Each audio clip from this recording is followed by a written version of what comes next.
Here we will see properties in C#. In C#, property is an extension of the class variable. A property is a special type of class member that provides a flexible mechanism to read, write or compute the value of private field.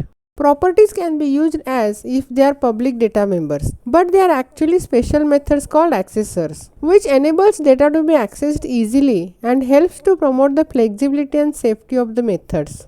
Encapsulation and hiding of information can also be achieved using properties. It uses predefined methods, which are get and set methods, which help to access and modify the properties. The block of set and get method is known as accessors. It is very essential to restrict the accessibility of the property. There are two types of accessors. Get accessor, which is a method that is used to get data of private data fields present in a class, and set accessor, which is a method that is used to set the data of private data field present in the class. By using get and set accessors, we can change the internal implementation of class variables and expose them without affecting the external way of accessing it based on our requirements. Generally, in object-oriented programming languages, you need to define fields as private and then use properties to access their values in a public way with get and set accessors. Properties are used in C# because of two reasons. First is, if the members of a class are private, then how another class in C#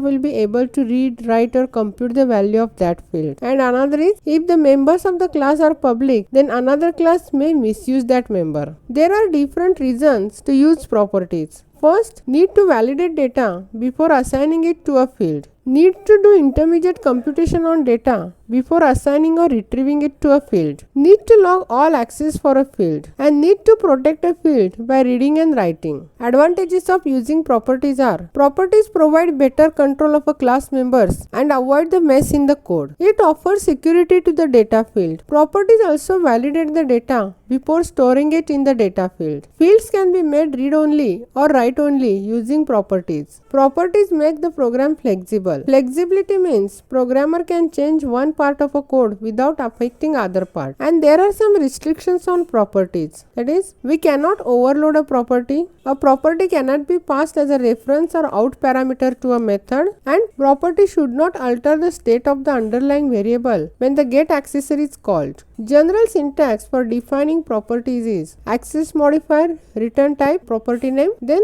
get method with read actions and set method with write action, where access modifier can be public, private, protected or internal, return type can be any valid C# type, and property name can be user defined. Different types of properties in C# are read-only properties. These properties only have a get accessor, which means that their value cannot be changed once they are set. Write-only properties. These properties only have a set accessor, which means that their value can only be set, not read. Auto-implemented properties. These properties are shorthand for defining a private field and its associated get and set methods. Static properties. Static properties are not associated with the object of the class. Instead, they are associated with the class. Abstract properties. These are declared in the abstract class or interface in C#.